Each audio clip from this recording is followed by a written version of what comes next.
여러분 안녕하세요. 한스 어드바이저입니다. 오늘도 여전히 얼굴 크게 한번 들이밀고 자 오늘 10분 컨설팅은 지금까지 한스 어드바이저가 해왔던 컨설팅 방향과는 약간 다르죠. 제목이 다르죠. 실질 자본 컨설팅 위에는 영어로 비드 컨설팅이라고 써 있는데 비드 입찰이란 개념이고요. 뭐 여기서 뭐 입찰을 하자 뭐 이런 개념 아닙니다.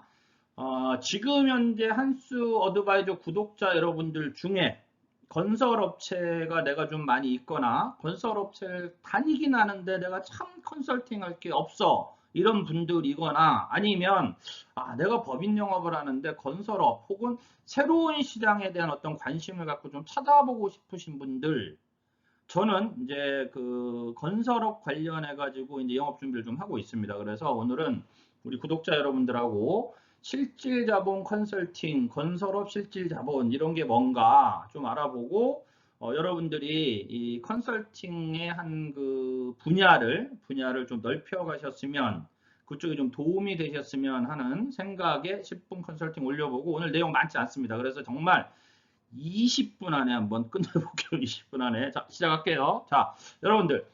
건설업 실태조사라고 하면 한 번쯤은 들어보셨을 거예요. 한 번쯤은 요 밑에 내용 보시면 건설업 실태조사 여기 있죠. 건설업 실태조사. 이게 2018년 이전에는 아마 3년에 한 번 이렇게 의무적으로 하는 주기적 신고였어요. 근데 이게 폐지가 됐어. 주기적 신고가 폐지되고 조기경보 시스템 해서 이제 국토교통부에서 뭐 이렇게 운영하는 게 있나 봐요. 조기경보 시스템으로 업체를 선정을 해. 그래가지고 협회나 지자체 보내서 실태조사하도록 하는 거예요. 그러면 주기적 신고가 없어졌으니까 좀 더 이렇게 느슨해진 거 아니냐? 그렇지 않아요. 더 꼼꼼해졌어. 뭐 촘촘해졌어. 그래서 이 건설업 실태조사, 실질자본 컨설팅이 어찌 보면 우리한테는, 우리 컨설팅, 기업 컨설팅 하는 우리한테는 좀 어떤 하나의 영업 재료가 될 수 있을 것 같아요. 그래서 오늘은 그 내용 간단하게 한번 올려드리도록 할게요. 자, 다음 장 보시면서 하나하나 설명해 드리도록 하겠습니다. 넘어갈게요. 자, 이 국토교통부에 나온 보도자료입니다, 여러분. 보시면, 보도자료 보시면, 여기, 부실건설업체 적발체계가 더욱 촘촘해집니다. 더욱 촘촘해진다. 더 깐깐해졌다, 이거죠. 깐깐해졌다. 그래서 부적격 업체에 68개사를 적발을 했어요. 적발이 됐어. 그러면 어떻게 되느냐? 이 경우에는 적발이 돼가지고 소명이 안 되잖아요. 그러면은 뭐 영업 정지가 되거나 혹은 등록 말소, 면허 취소가 되는 경우도 생겨요. 그래서 이게 굉장히 건설업 대표님들한테는 신경 쓰이는 부분이고 제 거래처 중에서도 이 신경 쓰이는 부분인데 잘 관리가 안 되는 업체들이 정말 많아요. 건설업 해가지고 실질 자본 얘기하다 보면 세무사님들이 건설업 전문 세무사님들 많이 계시거든요. 근데 그런 그 건설업 전문 세무사님이 아닌 분들이 세무할 때 이 건설업 실질 자본 맞추는 거 간과하거나 잊어버리거나 아니면 늦게 맞추거나 이런 경우들이 생긴단 말이에요. 그러면 그게 무슨 뜻이냐? 우리한테는 건설업 관련해 가지고 좀 관리 업무를 관리 컨설팅을 잘해주면 좋은 시장이 될 수도 있다는 뜻이죠. 이 하관 보세요. 기술 능력 미달 18건이고 68개 중에 자본금 미달이 10건이야. 자본금 미달이 10건, 기타 자료 미제출 10건인데 다 이거 실질자본 뭐 이런 데 관계 있다고 보여요. 그래서 보시면 과징금 또는 영업정지 6개월, 최악의 경우 등록 말소까지. 3년 이내 동일 위반이라는 건 뭐냐면요. 영업정지 먹었는데 이게 개선이 안 돼서 또 영업정지 먹었어. 이렇게 되면 이제 등록 말소 된다. 이 개념입니다. 이게 2020년도 11월 불과 몇 달 전이잖아요. 그렇죠? 그러니까 실질적으로 건설업체 대표님들한테 이 건설업 실태 조사는 굉장히 이 사업을 하기 위해서는 중요한 부분입니다. 이 부분. 그래서 오늘은 그 중에 실질 자본에 대해서 오늘 화두만 던져 드릴게요. 이런 거다. 컨설팅을 할 수 있는 어떤 툴들이 이런 거다만 아시면 우리 한스 어드바이저 구독자 여러분들께서 좀 나름대로 업체들 선정하셔가지고 한번 영업의 방향을 찾아보시고 저도 앞으로 저도 공부하고 있어요. 지금도 공부하고 있기 때문에 요 내용을 공부하면서 우리 구독자 여러분들하고 같이 좀 좋은 영업 활동할 수 있는 기회가 됐으면 좋겠습니다. 그래서 오늘은 10분 컨설팅 올리는 거예요. 자, 넘어갈게요. 자, 건설업 실태 조사가 뭐냐? 기본적으로 자본 입장에서 접근을 해볼게요. 실질 자본 입장에서 접근을 해보면, 자, 자본이 충실한 업체는 이제 실태 조사를 했는데 자본이 충실한 업체 문제가 안 돼. 그냥 바로 영업 계속 하는 거예요. 이건 문제가 안 되는데 이 빨간색이 중요하죠. 자본이 미달이 돼. 그러면 행정처분. 그래서 행정처분을 하면요. 여기 나와 있죠. 자, 1차 교통부의 재무제표 출자금 국토교통부에서 조기경보 시스템 해가지고 등록 기준 미달 의심업체야. 의심업체를 선별을 해가지고 자, 여러분들 장부가 분식이 되어 있거나 그럴 수 있겠죠. 회계장부가 의심스럽다. 이게 재무제표가 의심스럽다. 뭐 이러면 선별을 해가지고 지자체나 협회 통보를 해서 실태조사해라. 이렇게 되는 거예요. 그러니까 좋은 거는 종합건설은 대한건설협회, 전문건설업은 전문건설협회, 그 다음에 지자체. 그래서 실태조사를 하는 거예요. 그래가지고 실태조사를 해서 미달이야. 그러면 이제 행정처분. 그러면 소명의 기회를 줘요. 소명의 기회를 줘가지고 등록기준 미달사항을 보완을 해. 그러면 등록기준 미달사항 보완을 해가지고 오케이 통과 이러면은 영업 계속 가지만 안 되면 영업 정지예요. 근데 이런 경우가 또 생겨. 또 발생하게 되면 등록 말소되는 거예요. 심각한 거죠. 사업을 못 한다는 거잖아. 건설업 사업을 못 한다는 거잖아. 심각한 거잖아요. 근데 뭐 기준 미달해가지고 소명했는데 안 돼. 뭐 행정소송 가는 경우는 별로 없는 것 같고. 그래서 여러분들 건설업 실태조사에서 중요한 것 중 하나가 뭐냐? 자본이다. 그걸 우리가 실질 자본이라 그런다. 그래서 자본 충실이면 영업 계속. 자본이 미달되면 영업 정지 혹은 등록 말소된다. 그러면 대표님들 입장에서 사업하는 사장님들 입장에서는 굉장히 타격이 큰 거잖아요. 그렇죠? 자, 다음 장 볼게요. 자, 건설업 자본금 우리 이해를 좀 해볼게. 건설업 자본금이 기준 자본금이라는 게 있어요. 기준 자본금이라는 게 있고 납입 자본금이라는 게 있고 실질 자본. 우리가 오늘 이제 공부하는 공부한다기보다 오늘 화두만 던지는 거니까 이 실질 자본인데 기준 자본금은 이런 거예요. 어떤 건설업 면허를 내려면 기본적으로 이 정도의 자본금 이상이 되어야만 면허를 낼 수 있어요.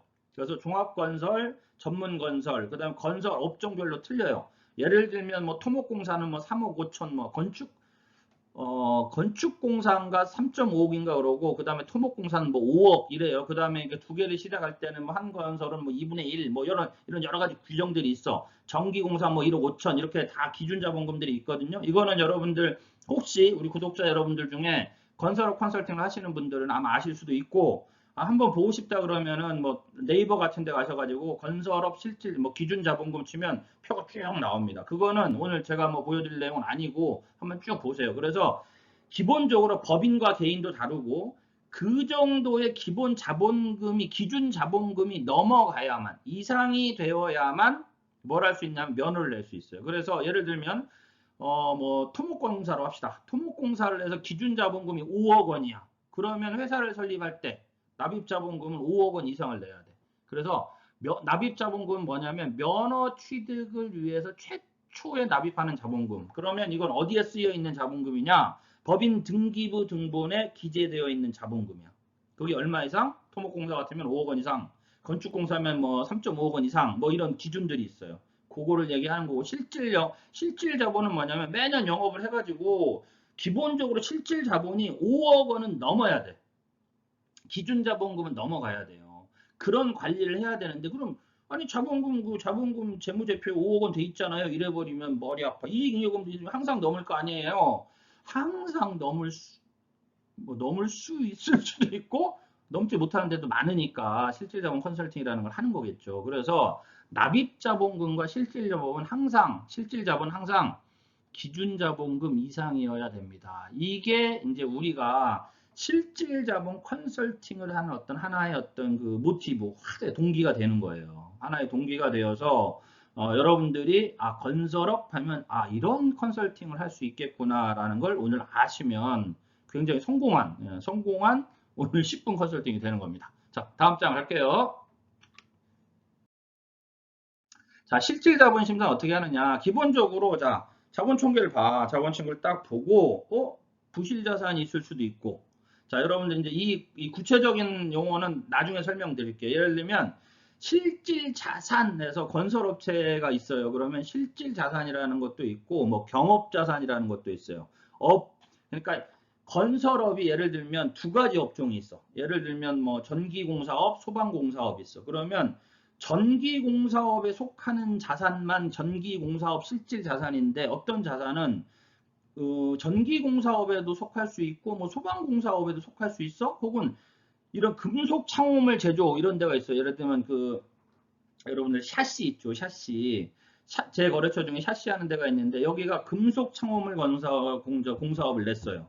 근데 이 회사의 자산은 건설업 자산도 있고 제조업 자산도 있어. 근데 이게 섞여 있는 자산도 있을 수 있을 거잖아요. 경업 자산이라는 것도 있고 자산의 실체가 없는 자산들도 있을 수 있어. 그냥 재무제표에만 잡혀 있는 자산이요. 대표적인 게 뭘까요? 가지급금이죠. 가지급금. 부실자산. 가지급금은 자산 항목에 들어가 있잖아. 그렇죠? 이해되시죠? 그래서 자본 총계를 보고 아유, 실질 자본 좀 안 될 것 같은데 미달할 것 같은데 실질 자본 심사 아까 이제 국토교통부에서 쭉 뿌려서 한번 해보시오 이럴 수 있단 말이에요. 그래서 실질 자본은 실질 자산에서 실질 부채를 뺀 거야. 실질 부채도 있잖아요. 겸업부채, 그 다음에 이제 무슨 이런 게 있어요. 겸업부채 하나 생각이 안 나는데 부채 뭐 있어요. 그래서 뭐 부실부채 뭐 이런 개념. 그러니까 건설업 부채가 아닌 부채, 좀 늘어지게 표현하면 그런 개념이에요. 그래서 실질 자산은 건설업에 해당하는 자산, 실질 부채도 건설업에 해당하는 부채 이런 개념으로 이해를 하시면 돼요. 예를 들면 부채가 뭐 예를 들면 뭐 10억 원이 있는데 2억 원은 건설업과 해당하는 부채다. 이거만 빼는 거고 8억 원은 건설업과 관계없다. 그러면 이거 무시하는 개념이에요. 그러니까 좀 더 구체적인 거 나중에 우리가 좀 더 깊이 컨설팅 내용으로 들어가서 알려드리는 거로 하고 오늘은 여러분들 우리 구독자 여러분들 건설업체 가서 대표님들한테 실질 자본 대표님 들어보신 적 있으세요? 다 들어봤지 건설업체 대표님들은. 그래서 실질 자본은 실질 자산 마이너스 실질 부채입니다. 실질 자산이란 순수 건설업에만 사용되는 자산을 실질 자산이라 하고 실질 부채는 건설업에만 제공된 부채. 아이고 이거 못합니다. 부채. 자, 순수 건설업에만 제공된 부채. 이 개념이에요. 그래서 이걸 토대로 해서 그러면 여기서 우리가 컨설팅 거리가 뭐예요? 실질 자본을 파악하는 거, 실질 자산을 구별해내는 거. 그 다음에 어떻게 실질 자산화 시키는가. 예를 들면 건설업 중에 가장 대표적인 게 현금 이런 거고, 그 다음에 현금하고요, 전도금 이런 게 있어요. 여러분들 현금은 자 장부상에 현금이 10억이 있다. 예를 들면 현금이 10억이 있다 그러면 현금은 장부상에 현금으로 10억 잡혀 있으면 10%인가 1%밖에 인정을 안 해줘요. 실질 자본 컨설팅 할 때 실질 자산으로. 왜 그러냐면 현금은 부실 자산일 수 있다. 실체가 모호하다. 그러니까 인정 범위가 너무 짧아. 그 다음에 전도금 아시죠? 예를 들면 A랑 공사업체에 본사에서 자 너네 지금 공사하는데 한 3억 원 필요하니까 먼저 내보낸 거야. 전도금 통장에 3억 원을 내보냈어요. 연말이 되면은 전도금 통장에 예를 들면 2억 원이 남아 있어. 그러면 2억 원을 본사 통장으로 보통 예금 통장으로 회수를 해야 돼요. 그러지 않으면 전도금으로 2억이 나가 있으면 실질 자산으로 보지 않아. 무슨 얘기인지 이해되세요? 그러니까 실질 자산으로 보는 어떤 이런 항목들, 계정 과목별로 주의해야 될 점들이 있거든요. 이런 부분들을 대표님들이 잘 몰라. 그러니까 여러분들이 우리가 그런 컨설팅을 할 수 있는 거예요. 어떤 부분들은 실질 자산화 시켜야 된다는 거죠. 현금은 갖고 있으면 안 돼. 그럼 어떻게 해야 돼? 연말이 되면 실태조사 시즌이 되면 어떻게 해야 돼? 통장에 넣어놔야지. 전도금은 회수해야지. 이런 과정들. 그리고 회계상으로 문제가 되는 부분들을 깔끔하게 관리해줘야 되는 거예요. 그래서 실질자본 컨설팅은 실질적으로 할 게 많은 거예요. 사실은 공부 조금만 하면 현재 여러분들 제가 보기에 우리 회사도 마찬가지고 건설업 컨설팅 하는 데가 그렇게 많지 않아요. 그래서 건설업 컨설팅이 아주 좋은 우리 컨설팅 시장이 될 거라고 저는 확신하거든요. 그래서 우리 구독자 여러분들 중에 관심 있는 분들은 저랑 같이 한번 꾸준하게 공부 한번 해보게요. 자, 다음 장 넘어가겠습니다. 자, 그러면 실질 자본 컨설팅 방향은 뭐냐, 여러분들? 아니, 한스 오토바이저, 네가 자꾸 실질 자본 얘기하는데 컨설팅 방향이 뭐냐? 자, 건설업체에서 우리가 한 3가지 정도 컨설팅 방향이 있어. 이걸 가지고 여러분들 업체 섭외도 한번 해보시고 또 이렇게 이제 컨설팅을 한번 해보셔가지고 여러분들 영업 성과를 올리시면 저는 아주 땡큐예요. 감사할 거예요. 자, 회계관리. 기본적으로 기업의 재무비율, 실질자본 관리를 여러분들이 도와줄 수 있습니다. 물론 일정 수준의 회계 어떤 지식이 있어야 되겠죠. 그건 한수 어드바이저에서 배우세요. 그 다음 실태조사, 기업진단 이런 거를 이거는 컨설팅하는 저 혼자 할 수 없습니다. 저도 마찬가지로 저를 도와주는 회계사가 있어요. 그리고 저는 이 회계사와 같이 할 거예요. 왜 그러냐면 그 친구를 통해 가지고 할 수밖에 없고 그 친구를 통해 그 친구한테 어떤 저도 많은 조력을 구할 수밖에 없습니다. 만약에 나중에 기회가 되면 여러분들께 뭐 원하시는 분들이 있다면 그 친구가 하는 진짜 이 건설업 실질자본 컨설팅, 아까 비드 컨설팅 이런 부분들에 대해서 뭐 관심 있는 분들은 제가 소개시켜 드릴 수는 있어요. 그래서 반드시 자 재무비율, 실질자본관리, 실태조사, 기업진단 이런 것들은 세무법인, 회계법인하고 연계해서 해야 되는데 단 이건 우리가 이건 할 수 있다는 거야. 3개월 단위의 분기 관리를 통해 가지고 기업체가 건설업체들이 실질 자본 관리를 촘촘하고 꼼꼼하게 잘할 수 있도록 도와주는 회계 지원 컨설팅을 여러분들이 해줄 수 있다. 그리고 저도 그걸 목표로 하고 있어요. 그 다음에 신용등급 관리. 신용등급은 여러분들 일반적으로 신용등급을 관리해서 평가하는데 두 가지 요소가 있어요. 재무적인 요소가 있고 비재무적인 요소가 있어. 재무적인 요소는 그냥 진짜 재무제표고 비재무적인 요소는 대표적인 게 CEO의 경영 역량 뭐 이런 것들이에요. 그래서 삼성전자 같은 데는 재무적인 요소보다 비재무적인 요소가 어떤 평가주 중에 아주 큰 비중을 차지할 수도 있어요. 그런데 중소기업은 재무적인 요소에 큰 비중이 있어. 그럼에도 불구하고 신용등급 평가할 때 한 등급 정도는 이 비재무적인 요소, 그 다음에 이 재무적인 요소를 잘 이렇게 저기 컨설팅 해가지고 맞춰주면은 한 등급 정도는 상향할 수 있는 컨설팅이 가능해요. 그래서 분기 결산을 해가지고 촘촘하게 회계 관리를 해주면 신용등급 관리가 일단 될 것이고, 그렇죠? 그 다음에 신용등급을 자 B뿔인데 BB 제로다. 이렇게 한 등급 정도 올려주는 이런 컨설팅은 얼마든지 가능하다. 그리고 실질적으로 이런 우리 아까 이제 제가 말씀드린 회계사분하고 같이 하는 같이 하는 것 중에 이제 신용등급 업그레이드 상향 컨설팅도 가능하다. 그리고 신용등급 관리 그러면 자 여러분들 건설업체를 대상으로 해서 하나 회계관리 컨설팅이 가능하죠. 두 번째 신용등급 관리 컨설팅이 가능해요. 여기다 현금 흐름 등급까지 가. 물론 이것도 회계하고 연관이 되어 있지만 세 번째는 가산점 관리와 중대재해처벌법 건설업은 뭐 여러분들 뭐 말 안 해도 알 거니까 자 가산점 관리라는 건 인증 기업 인증 여러분들 예를 들면 인증이 여러 가지가 있습니다. 여러 가지 인증이 있는데 이 인증들이 입찰을 하는데 플러스 점수를 준단 말이에요. 그러면 기업 인증 컨설팅을 할 수 있으면 좋겠죠. 저희 회사가 기업 인증을 좀 해요. 기업 인증 좀 해요. 잘하는 분이 있어. 그분을 통해 가지고 인증을 하고 그 다음에 기업체에 어떤 인증들이 필요하다는 안내를 해줄 수 있으면 여러분들 컨설팅 하는데 엄청난 힘이 되거든요. 그런 부분들을 할 수가 있고 두 번째 중대재해처벌법 말도 많고 뭐 탈은 모르겠어. 말은 많죠. 지금 막 기업체들에서는 하면 안 된다, 하면 안 된다, 막 이런 전무후무하다, 막 이런 소리 하지만 근로자 입장에서는 당연히 해야 된다 이런 개념이죠. 그래서 요즘 최근에 건설업체에서는 ISO 45001 인증 컨설팅이 지금 하고 있어요. 많이 하고 있습니다. 이거 할 수가 있다는 거죠. 저희도 가능해. 우리가 할 수 있어요. ISO 45001 인증 컨설팅. 자, 최근의 정보에 의하면 S전자, S전자 어딘지 아시죠? S전자 1차 벤더들 제가 알기로 ISO 45001 다 했고요. 1차 벤더에서 2차 벤더들한테도 45001 하라고 저희 이제 같이 일하는 팀장님들 거래처에서 그런 얘기가 들려서 저희 지금 인증 컨설팅 해주는 분이 하루 열심히 막 바쁘게 다니고 있어요. 무슨 뜻이냐? ISO 45001도 여러분들 앞으로 건설업 컨설팅 하시면서는 쓸 수 있는 좋은 컨설팅 재료가 될 것이다. 자, 정리하면 이런 거죠.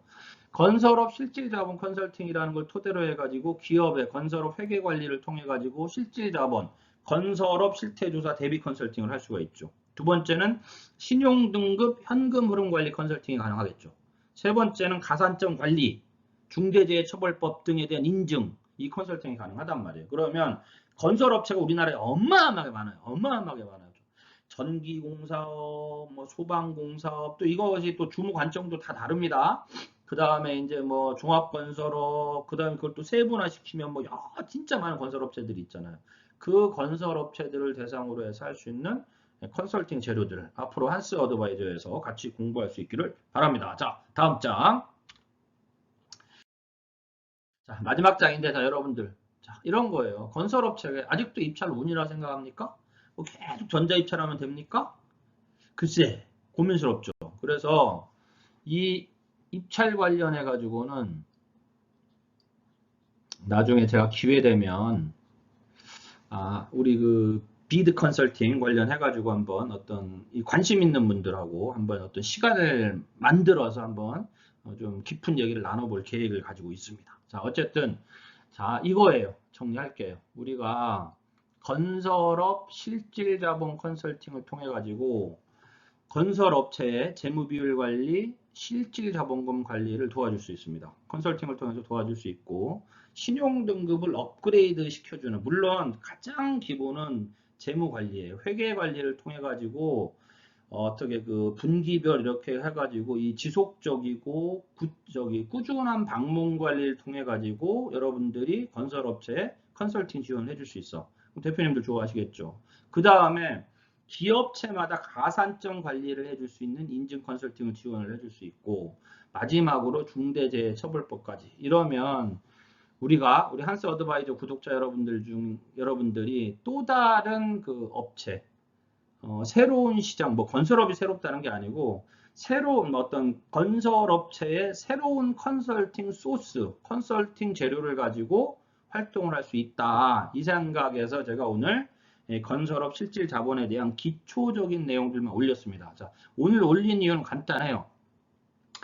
저 이 한스 어드바이저 구독자 여러분들 중에 내가 건설업 컨설팅을 좀 한번 해보고 싶은데, 혹은 내가 건설업체를 많이 가지고 있는데 내 거래처 중에 관리를 하고 있는데 특별한 어떤 컨설팅 소스가 없어서 좀 답답하다, 이런 분들한테는 아마 도움이 될 거고, 앞으로 지속적으로, 자, 여러분 순서는 이렇습니다. 실질 자본, 그러면 실질 자산이란 무엇인가, 실질 부채란 무엇인가, 실질 자본 평가는 어떻게 하는가, 그 다음에 회계적으로 이런 그 어떤 실질 자본 평가들을 어떻게 현장에 적용하는가, 그리고 어떻게 건설업체 컨설팅을 하는가, 이런 내용들을 여러분들하고 같이 공유하도록 할게요. 자, 오늘 10분 컨설팅은 여기까지고 뒷장 인사드리면서 마무리하겠습니다. 오늘은 좀 빨리 끝났어요. 22분. 자, 다음 장 넘어갑니다.